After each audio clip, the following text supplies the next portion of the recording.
Good morning, everyone, and welcome back to another day in the life video. I'm heading off to clinic right now to start week number 8, which is, by the end of this week, our halfway point of clinical experience number 3. It's insane how fast this experience has gone, but it has been so rewarding and so fun, so I'm excited to see what the week and the second half of the experience has to hold. But we have to do our CPI this week to kind of see where we're at in terms of where my clinical instructors think I am and self-assess myself. So I'll make sure to keep you guys in the loop on all of that as we go.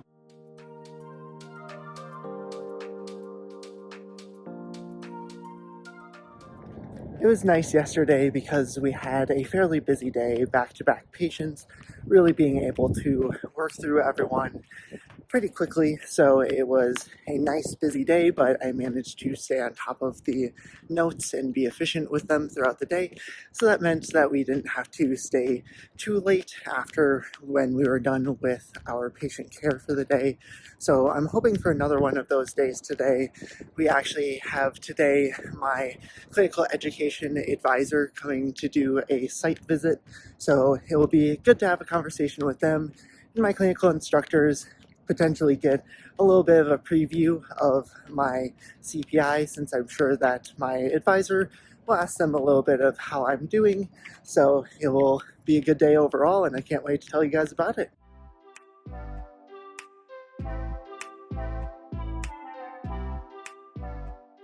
Oh, it's a little bit chilly this morning, but we're heading off for what should be another wonderful day.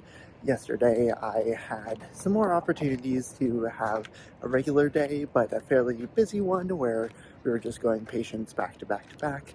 And I even had an instance where I really got to use my clinical reasoning in action, and I thought that it was just really nice that in the moment I was able to do that as I was asked a question about recommendations on things moving forward.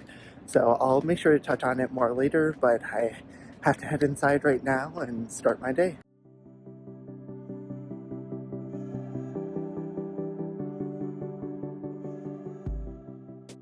So to kind of go off of what I had mentioned earlier before I was heading into clinic, yesterday I had a great moment to utilize my clinical reasoning in kind of the moment, because my clinical instructor was waiting for us at the gym and I was just with the occupational therapist going to get this patient ready before we headed down to start our session. And the parent had a question regarding something that the medical team was recommending. It was basically because we were seeing lots of clonus in this patient's ankle. For those of you who don't know, clonus is essentially in your ankle if the palm of my hand is the bottom of my foot.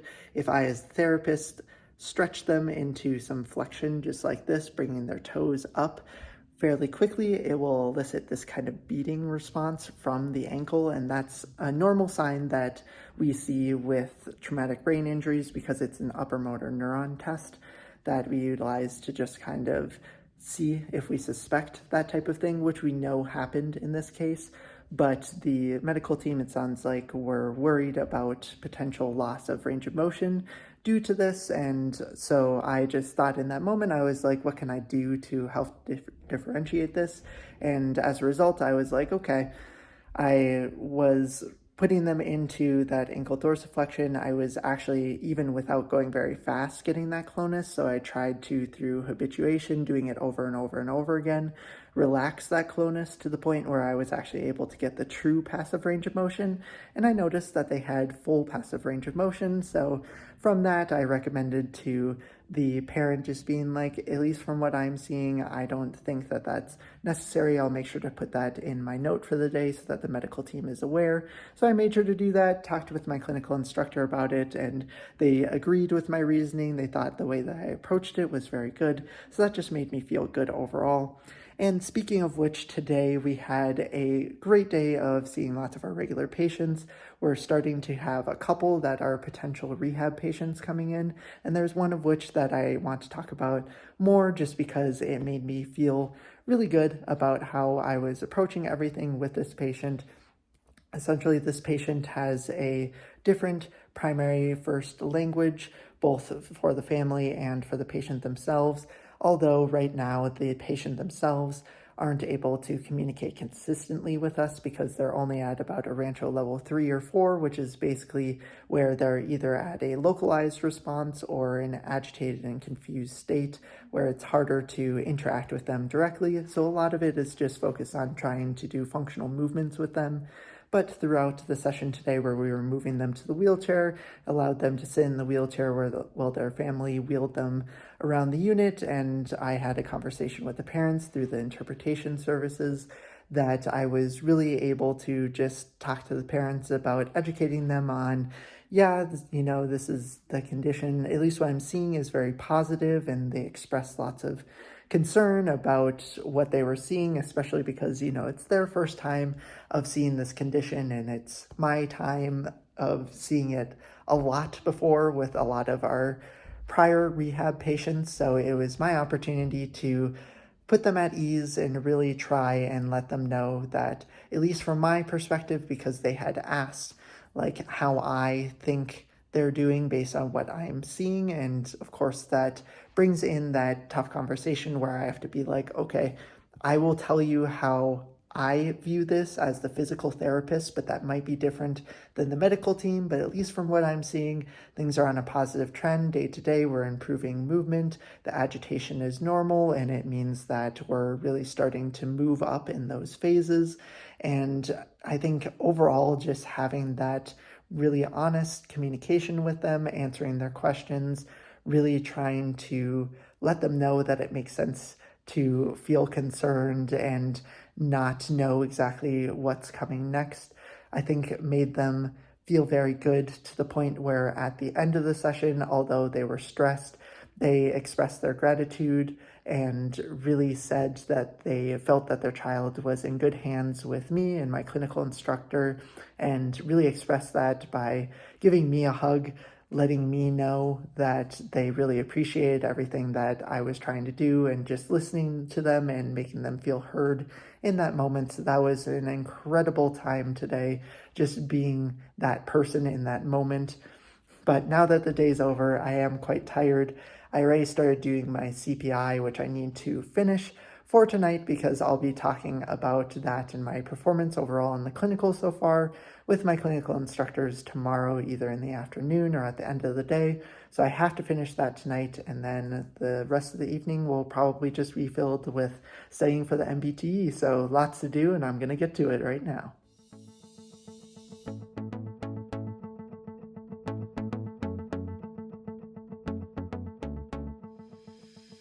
Here we are. We are halfway done with CE3, my final clinical experience.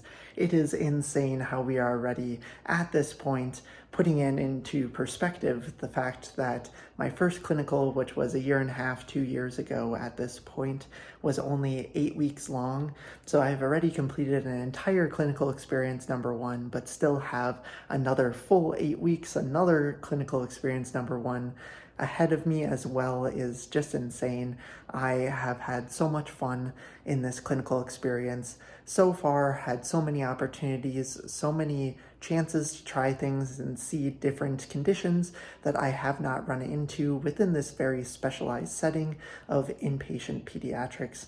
I am so thankful for my clinical instructors who have, through their combined experience of over 50 years in the field together, being job shares, being within pediatrics and within the inpatient setting, have just set a great example for me overall, and I'm so thankful to have had the opportunity to work with both of them and have them push me to this point, because on Thursday we went over my CPI, which, for those of you who don't remember, that's essentially how they grade us on our clinical experiences on different realms of physical therapy practice and everything.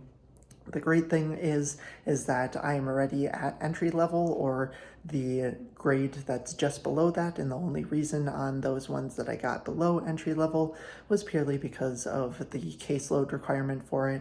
Right now, I'm taking on about 3 to 4 rehab patients-ish per day, and the goal for full-time is 4 or 5, as well as a couple of those shorter term, more acute check-ins as well throughout the day. So I'm doing very well, especially considering all of the patients we see throughout the day. I do the notes for even if I'm not leading the sessions. So I am definitely getting very close, and it makes me feel great knowing that I have an entire 8 weeks to just improve on my caseload management, to get myself to that full-time kind of area on the CPI, which I will need by the end of the experience to make sure that I graduate.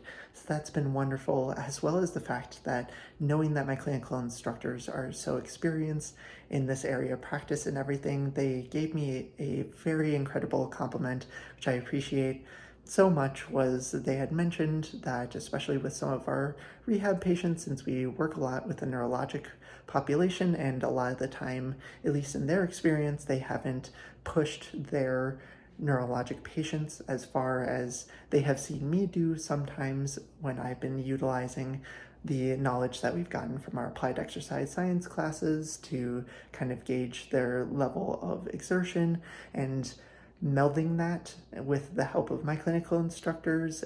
Since the neurologic population isn't as reliable sometimes with a traumatic brain injury, you don't know if they truly are at a pretty easy level or not. So being able to gauge it through, are they breathing a lot harder? Are they sweating? And combining that with their verbal response in order to make sure that we're challenging them appropriately so that they can improve to the best of our ability. So it was just incredible to hear that some very experienced physical therapists in a very specialized setting said that I have taught them something. So that was an incredible feeling, and I am so looking forward to just learning more from my clinical instructors, because they have both been amazing and so knowledgeable, and I'm hoping to learn as much as I can within this setting. But that's all that I really have for this video. If you enjoyed it, make sure to hit that like button and subscribe down below. If you haven't already, make sure to check my link in the description for 20% off a Picmonic subscription. Feel free to use their 5-day free trial to see if it's right for you. Also, check out my NPTE study updates, because I am getting so close to the NPTE. It is insane. A little bit stressed about it, but my scores have been improving. I've been adjusting my study schedule and everything that you can follow through those study updates, so feel free to check those out. But thank you all so much for watching. This has been KBDPT, and I'll see you all in the next video.